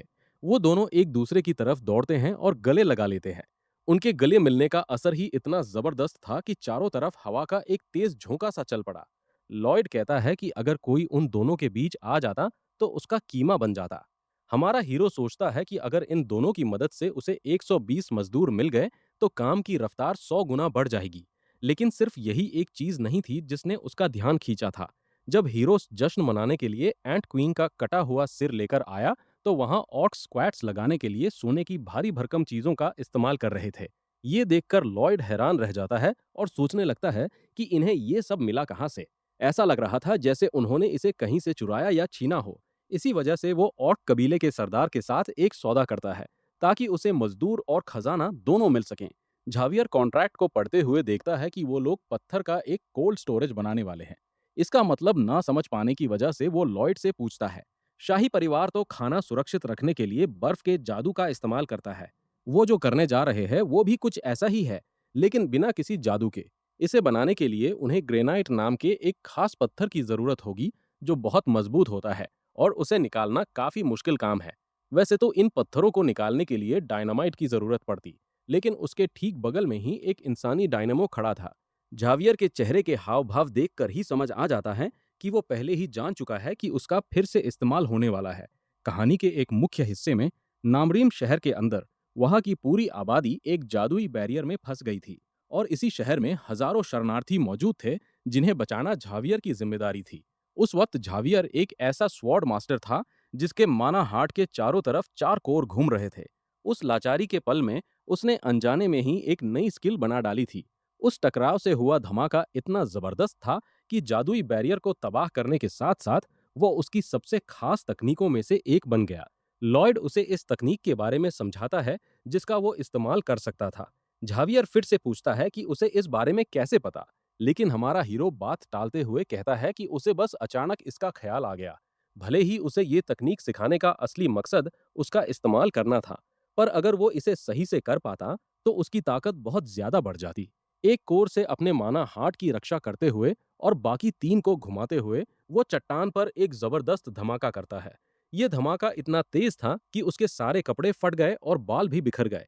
गुस्से में झावियर पूछता है कि क्या उसे पहले से पता था कि ऐसा कुछ होगा, लेकिन लॉयड मासूम बनते हुए कहता है कि उसे कोई अंदाजा नहीं था और वो उससे माफी मांगता है। खैर, आइडिया तो काम कर गया। अब काम पर लगने की बारी उसकी थी।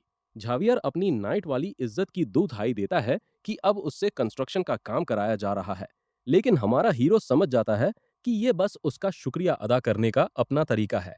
इसके बाद कंस्ट्रक्शन का काम तेजी से आगे बढ़ा। झावियर के काटे हुए ग्रेनाइट पत्थरों को पडांग ढोने लगा। वर्कआउट के दीवाने वो औरत भी खुद ब खुद काम में हाथ बंटाने लगे। इस मदद की बदौलत वो लोग अब 5 गुना तेजी से काम पूरा कर पाएंगे और अब उन्हें बस बर्फ और थर्मल इंसुलेशन की जरूरत पड़ने वाली थी। लॉयड ने झावियर से पूछा कि इंसुलेटिंग मटेरियल लेकर आने वाले लोग आखिर हैं कहाँ। वो जवाब देता है कि पूरे 3 हफ्ते हो चुके हैं और उस ग्रुप को तो अब तक आ जाना चाहिए था। या तो वो सोल्जर्स आलसी हैं या फिर रास्ते में कोई हादसा हो गया है। यही दो बातें हो सकती हैं। हमारा हीरो कहता है कि उन्हें तुरंत चलकर देखना चाहिए। झावियर उसे रोकता है और कहता है कि अगर ये कोई मिशन है तो उसे अकेले ही जाना चाहिए, क्योंकि वो नहीं जानते कि वहां किस तरह का हादसा हुआ है और ये खतरनाक हो सकता है। लेकिन लॉयड ये बात पहले भी कई बार समझा चुका था कि कंस्ट्रक्शन का जिम्मा उसका है, इसलिए वर्कर्स की जान की जिम्मेदारी भी उसी की बनती है। पहाड़ों में और आगे तलाश करते हुए आखिरकार उसे वो दस्ताना मिल जाता है जिसे उसने इंसुलेटिंग मटेरियल संभालने के लिए खास तौर पर बनवाया था। झावियर उसे सावधान करता है कि उसे घाटी की तरफ से एक अजीब सी एनर्जी आती महसूस हो रही है, माना का एक असामान्य बहाव जो बेहद कमजोर था। इस बारे में सोचते हुए वो याद करने की कोशिश करता है कि क्या उसने नॉवेल के किसी एपिसोड में ऐसा कुछ देखा था। तभी किसी बात से वो बुरी तरह घबरा जाता है और तुरंत कहता है कि अब वक्त नहीं है, उन्हें जल्दी चलना होगा, क्योंकि शायद सब मारे जा चुके हैं। वो दोनों घाटी में और अंदर की तरफ बढ़ते हैं, जहां उन्हें उस लापता ग्रुप के कई सुराग मिलते हैं और आखिरकार वो रूपालान के डंजन तक पहुंच जाते हैं। ये वही जगह थी जिसे झावियर नॉवेल की शुरुआत से ही ढूंढ रहा था, यानी रूपालान नाम के एक ब्लैक मेज का ठिकाना। हमारा हीरो इस बात से बेहद चिढ़ जाता है कि किसी ने उसके वर्कर्स पर हाथ डालने की हिम्मत की। झावियर गुफा में सबसे पहले कदम रखता है और लॉयड से अपने पीछे रहने को कहता है। तभी उसका पैर एक ट्रैप पर पड़ जाता है, लेकिन हमारा हीरो बाल बाल उसे बचा लेता है। हमारा हीरो उससे पूछता है कि क्या वो वाकई एक नाइट है। उसे तो पहले ही सोच लेना चाहिए था कि शायद वहां इस ट्रैप के होने की बात, क्योंकि नॉवेल में झावियर इसमें गिर गया था और उसे अधमरी हालत में ही डंजन का सफर तय करना पड़ा था। लेकिन झावियर ऐसा इंसान है जो एक ही जाल में दोबारा कभी नहीं फंसता। लॉयड कहता है कि उसने पहले एक नॉर्मल माना फ्लो महसूस किया था, इसलिए वो उसे अपनी उस तकनीक का इस्तेमाल करने को कहता है, क्योंकि जादुई ट्रैप्स माना से जुड़े होते हैं जिससे वो किसी भी गड़बड़ी को भांप पाएगा। झावियर उन ट्रैप्स की सही लोकेशन का पता लगाने में कामयाब हो जाता है और गुफा के अंदर का रास्ता दिखाने लगता है। वो तलवारबाज सोचता है कि भले ही उसका मालिक हमेशा झूठ बोलता है या फालतू की चीजों के लिए अड़ा रहता है, इस बार ऐसा लगता है जैसे उसे सब कुछ अच्छे से पता हो। उसे खुद कोई खास माना या एनर्जी महसूस नहीं हो रही थी और उसे लगता है कि ये शायद किसी बहुत ही ताकतवर माना का असर है। पर वो इन सब बातों को नजरअंदाज करके वर्कर्स को बचाने पर ध्यान लगाने का फैसला करता है। गुफा के अंदर उस ब्लैक मेज को घुसपैठियों के आने का एहसास हो जाता है, क्योंकि एक ट्रैप एक्टिवेट हो गया था। वो समझ जाता है कि वो लोग शायद हाल ही में किडनैप किए गए लोगों को बचाने आए हैं। हालांकि वो ब्लैक मेज अपनी वो सारी तैयारियां पहले ही पूरी कर चुका था जो उसे करनी थी, और वो लोहे के एक बड़े दरवाजे की तरफ बढ़ता है। उसे खोलते ही वहां वो पांचों लापता वर्कर्स वहीं थे। वो उनमें से एक के बाल पकड़कर उसे घसीटने लगता है और उसे खून से बने एक मैजिक सर्कल में फेंक देता है। ये वही मैजिक सर्कल है जो सीधा जुड़ता है नरक से। 100 दिनों तक खून से नहलाई गई इस जगह और एक जवान इंसान की मदद से वो अपना स्पेल पूरा करने ही वाला होता है। लेकिन इससे पहले कि वो उस पर वार कर पाता, उस ब्लैक मेज को रुकने की एक जोरदार आवाज सुनाई देती है। लेबोरेटरी के एंट्रेंस पर उसे लॉयड और झावियर दिखाई देते हैं, जो उस पर हमला करने के लिए बिल्कुल तैयार थे। गुफा में सैकड़ों ट्रैप्स होने के बावजूद वो इतनी जल्दी यहाँ कैसे पहुंच गए? ये देखकर वो मेज हैरान रह जाता है और तुरंत अपना एक स्पेल इस्तेमाल करता है। तभी उन दोनों के आसपास लोहे के दो बड़े दरवाजे बंद हो जाते हैं और वो उस छोटी सी जगह में कैद होकर रह जाते हैं। हमारा हीरो पहले से ही जानता था कि अब क्या होने वाला है, इसलिए वो अपनी सांस रोक लेता है, क्योंकि वहां नींद सुलाने वाली एक गैस भरने लगी थी। ऐसे में लॉयड अपनी उस एबिलिटी का इस्तेमाल करता है जो उसे 10 मिनट के लिए बिना थके काम करने की ताकत देती है, और एक टनल बनाने के लिए तेजी से जमीन खोदना शुरू कर देता है। उसे झावियर की फिक्र करने की कोई जरूरत नहीं थी, क्योंकि अपनी अनिद्रा यानी इंसोम्निया के इलाज की वजह से वो पहले से ही हर तरह की दवाइयों के प्रति इम्यून था। इसलिए उस पर स्लीपिंग पिल्स का कोई असर नहीं होता। दरवाजे के नीचे गड्ढा खोदते हुए लॉयड को देखकर वो किसी बड़े से मोल जैसा लग रहा था। जावियर इस नज़ारे को अपने दिमाग में बसा लेता है ताकि वो उसे चिढ़ा सके। बाद में जब हमारा हीरो गड्ढा खोदना पूरा कर लेता है तो वो जावियर को इसे खत्म करने के लिए बुलाता है और उस ब्लैक मेज को हैरान करने के लिए एक मैजिकल ब्लास्ट की तैयारी करता है। उनका ये जबरदस्त धमाका काम कर जाता है और ब्लैक मेज ये सब देखकर पूरी तरह दंग रह जाता है। हमारे हीरो को किसी मॉन्स्टर की तरह उस गड्ढे से बाहर निकलते देख वो मुकाबला करने के लिए एक क्रीचर को समन करने का फैसला करता है। तभी उस सर्कल से दो सिर वाला एक भयानक मॉन्स्टर बाहर आता है। भले ही ये उसके नाकाम एक्सपेरिमेंट्स में से एक था, फिर भी ये मॉन्स्टर बेहद ताकतवर था। अपने सामने इस विशाल जीव को देखकर लॉयड झावियर को उसकी कमजोरी बताने की कोशिश करता है, लेकिन धमाके की लहर का इस्तेमाल करते हुए वो एक ऐसा वार करता है जो उस मॉन्स्टर को बीच से दो टुकड़ों में चीर देता है। ये देखकर हमारा हीरो भी हैरान रह जाता है, क्योंकि उसे नहीं पता था कि धमाके को आगे बढ़ने के लिए एक प्रोपेलर की तरह इस्तेमाल करके ऐसे काटा जा सकता है। ये एक ऐसी तकनीक थी जिसका जिक्र तो नॉवेल में भी नहीं था। उस स्वॉर्ड्समैन को इतनी आसानी से अपने मॉन्स्टर का काम तमाम करते देख वो ब्लैक मेज पूरी तरह निराश हो जाता है, क्योंकि वो समझ गया था कि वो इन्हें नहीं हरा सकता। हमारा हीरो उसके पास जाता है और उससे पूछता है कि वो वर्कर्स को किडनैप करके कंस्ट्रक्शन के काम में 2 हफ्ते की देरी करने का हर्जाना कैसे भरेगा। वो ब्लैक मेज घुटनों के बल बैठकर उससे माफी की भीख मांगने लगता है। उसके दिमाग में इस वक्त बस किसी भी तरह जिंदा बचने का ख्याल आ रहा था, लेकिन हमारे हीरो को उसकी माफी से कोई फर्क नहीं पड़ता और वो सीधे हर्जाने के बारे में पूछता है। अब कोई और रास्ता ना देखकर वो ब्लैक मेज अपने सारे मैजिकल आइटम्स देने की पेशकश करता है। लॉयड ये सोचकर बेहद खुश हो जाता है कि अब ये सारे आइटम्स उसके होने वाले हैं, जबकि दूसरी तरफ झावियर उन वर्कर्स को आजाद कराता है। हमारा हीरो उससे पूछता है कि वो किडनैप किए गए वर्कर्स का आखिर क्या करने वाला था। वो ब्लैक मेज मरे हुए लोगों को जिंदा करने की रिसर्च कर रहा था, ताकि वो अपनी मरी हुई पत्नी और बेटे को वापस ला सके। वो पहले एक लॉर्ड के महल में मेज का काम करता था, लेकिन एक दिन उस लॉर्ड ने उसके परिवार को उससे छीनने की कोशिश की। इसलिए उसने अपने परिवार के साथ भागने का प्लान बनाया।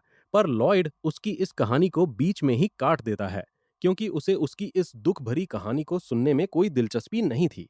हमारा हीरो उससे पूछता है कि क्या उसे सच में लगता है कि सैकड़ों मासूमों की जान लेकर अपनी पत्नी और बेटी को वापस लाना सही है।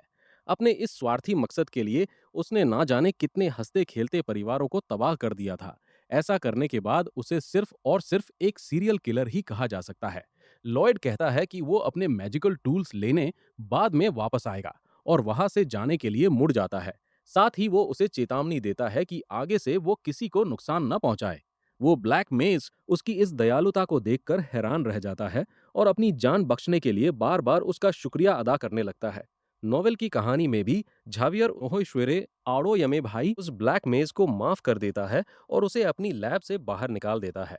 लेकिन बाद में रूपालांत सैकड़ों लोगों को मारकर किसी अजीब सी चीज में बदल जाता है और एक खतरनाक विलन बनकर कई बार झावियर से मुकाबला करता है। ये जानते हुए भी कि उसे सुधारा नहीं जा सकता, लॉयड ने फिर भी अपनी पीठ फेर ली, क्योंकि वो शुरू से ही जानता था कि वो ब्लैक मेज आगे क्या करने की कोशिश करेगा। तभी झावियर फुर्ती से उस ब्लैक मेज का काम तमाम कर देता है जो हमला करने के लिए बिल्कुल तैयार खड़ा था, और उसका सिर धड़ से अलग कर देता है। लॉयड बनने से पहले अपनी पिछली जिंदगी में उसका सामना एक ऐसे आदमी से हुआ था जो बिना किसी वजह के उसके साथ बुरा बर्ताव करता था। वो सुपरवाइजर रोजाना उसके साथ ऐसा ही सुलूक करता था और हमारा हीरो हमेशा उससे माफी मांगता रहता था। ये सोचकर कि अच्छाई के बदले अच्छाई मिलती है, वो हमेशा अपना सिर झुका लेता था, लेकिन नतीजा सिर्फ और बुरा बर्ताव ही निकला। फिर एक दिन आखिरकार उसका गुस्सा 7वें आसमान पर पहुंच गया और वो खुद पर काबू नहीं रख पाया। उस दिन हमारे हीरो ने उस कमीने को वो सबक सिखाया जिसका वो हकदार था। उसे पीटते वक्त वो बस यही सोच रहा था कि अब तो वो बुरी तरह फंस गया, लेकिन इसका नतीजा बिल्कुल उल्टा निकला। वो आदमी उससे डरने लगा और उसे देखकर रास्ता बदलने लगा। उसी दिन उसे एहसास हुआ कि कुछ हालात ऐसे होते हैं जहां हिंसा का जवाब हिंसा से ही देना पड़ता है। विलेंस को उनके गुनाहों की बराबर सजा मिलनी ही चाहिए। इसके बाद जब वो वापस ऑर्क गांव लौटते हैं तो हमारा हीरो देखता है कि उसके लोग बुरी तरह थक चुके हैं। एक वर्कर को इस हालत में देखकर कि वो कभी भी बेहोश हो सकता है, लॉयड उसे अपना बैग सौंपने को कहता है। वो वर्कर थोड़ा हिचकिचाता है, लेकिन लॉयड उसे समझाता है कि अगर वो बेहोश हो गया तो किसी को उसे और उसके बैग दोनों को उठाना पड़ेगा। असल में हमारा यंग मास्टर सभी वर्कर्स के बैग ले लेता है, उन्हें आपस में बांधता है और साफ कह देता है कि अब से अगर किसी ने भी शिकायत की तो उसे कोई बोनस नहीं मिलेगा। झावियर समझ नहीं पा रहा था कि वो ये सब सिर्फ उन बैग्स के लिए कर रहा है या फिर अपने सैनिकों के लिए भी। लेकिन सैनिकों के लिए ये बात मायने नहीं रखती थी, क्योंकि वो सभी लॉयड को एक भरोसेमंद लीडर मानते थे जिस पर वो आंख बंद करके भरोसा कर सकें। तभी सिस्टम उसे मैसेज भेजकर पूछता है कि क्या उसे इस काम में कोई खुशी या सुकून नहीं मिल रहा, पर हमारे हीरो के लिए तो सबसे बड़ा सुकून सिर्फ पैसा था और कुछ भी नहीं। खैर, ऑर्क गांव पहुंचने पर पत्थरों से बना वो कोल्ड स्टोरेज पहले से ही तैयार हो चुका था। उसके अंदर जाने पर उस जवान ऑर्क ने ध्यान दिया कि वहां बाहर के मुकाबले थोड़ी ठंडक तो थी, लेकिन इतनी भी नहीं कि मांस को सड़ने से बचाया जा सके। लॉयड कहता है कि ये अभी भी अधूरा है, क्योंकि इस जगह को ठंडा करने के लिए उनके पास बर्फ नहीं है। हिरोश पूछता है कि वो बर्फ लाएगा कहाँ से, क्योंकि उनका ये इलाका तो बहुत गर्म है। मुस्कुराते हुए लॉयड कहता है कि वो जैसे तैसे इसका इंतजाम कर ही लेगा, जिससे उस ऑर्क को उस पर शक होने लगता है और वो सोचने लगता है कि कहीं वो किसी ठग को तो गांव नहीं ले आया। फिर भी वो जवान ऑर्क उस पर भरोसा करने का फैसला करता है, क्योंकि उसका मददगार कोई बुरा इंसान नहीं हो सकता। उस ऑर्क के जाने के बाद शराब नजर आएगा। झावियर पूछता है कि वो बर्फ आखिर बनाएगा कैसे, लेकिन ये बात तो खुद हमारे हीरो को भी नहीं पता थी। झावियर हैरान होकर सवाल करता है कि उसने बिना किसी प्लान के कॉन्ट्रैक्ट पर साइन कैसे कर दिया, लेकिन लॉयड उसे समझाता है कि कामयाब होने के लिए नामुमकिन को भी मुमकिन बनाना पड़ता है। रात के वक्त हमारा हीरो पत्थरों पर बैठकर सोचने लगता है कि बर्फ कैसे बनाई जाए। सबसे पहले उसने साँचे तैयार किए और अपने पालतू जानवरों से उनमें पानी भरने को कहा, लेकिन उसे ये नहीं पता था कि इस पानी को बर्फ में कैसे बदला जाए। इस दुनिया में आइस मेजेस तो हैं, लेकिन वो ये नहीं जानता कि उनका मैजिक असल में काम कैसे करता है। उसे बस इतना पता है कि मैजिक माना को आज़ादी से कंट्रोल करने का एक तरीका है, जो हवा में मौजूद माना के तालमेल को बदलने की तकनीक पर काम करता है। वैसे तो अलग अलग तरह के कई माना होते हैं। अगर वो सिर्फ एक तरह के माना को इकट्ठा करके उसे एक जगह जमा कर सके, तो शायद वो मैजिक जैसा कुछ कर पाएगा। लॉयड अपने पालतू जानवरों से उन बड़े बड़े सांचों में पानी भरने को कहता है। भले ही वो माना का खुलकर इस्तेमाल नहीं कर सकता, लेकिन वो इससे मिलता जुलता कुछ तो कर ही सकता है। पानी में अपना हाथ डालकर और आजराहन को टेक्निक का इस्तेमाल करते हुए वो सिर्फ गर्म माना को बाहर खींचने और ठंडे माना को पानी में ही छोड़ने की कोशिश करता है। हालांकि पहली कोशिश में वो इसका उल्टा कर बैठता है और सिर्फ ठंडी एनर्जी को ही बाहर खींच लेता है। झावियर को लगा था कि वो बस यूं ही बेवकूफ़ी कर रहा है, लेकिन ऐसा लगता है कि हमारा यंग मास्टर बड़े गर्व से अपना रास्ता ढूंढ रहा है। कुछ दिनों के बाद वो सच में कामयाब हो जाता है। ऑर्क चीफ और उसका बेटा उस ठंडे कमरे में कांप रहे होते हैं, जहां इस कड़ाके की ठंड की वजह बर्फ का एक बहुत बड़ा टुकड़ा था, जिसे कई छोटे छोटे टुकड़ों को मिलाकर बनाया गया था। वो दोनों बेहद खुश थे, क्योंकि अब उन्हें रोज शिकार करने या खाना खराब होने की चिंता करने की जरूरत नहीं थी। तभी लॉयड एक खास अंदाज से झावियर की तरफ देखता है, जैसे वो कह रहा हो, इसे कहते हैं एक असली बिजनेसमैन का दिमाग। और हमारा जांबाज तलवारबाज भी मान जाता है कि वो बिल्कुल सही था। तभी ऑर्क लॉर्ड कहता है कि वो लॉयड का बहुत बड़ा कर्जदार है। लेकिन लॉयड, जिसे अब 120 मजदूर मिल चुके थे, कहता है कि वो तो बस कॉन्ट्रैक्ट का पालन कर रहा था। मगर चीफ साफ कर देता है कि सिर्फ एक कॉन्ट्रैक्ट की वजह से वो इस एहसान को भूल नहीं सकते। इसीलिए वो और पूरा स्टील सैंड ट्राइब अब लॉयड फ्रोंटेरा के परिवार को अपना खून का भाई घोषित करते हैं, और इस खुशी का जश्न मनाने के लिए सारे ऑर्क मिलकर आर्नल्ड वाला पोज बनाने लगते हैं।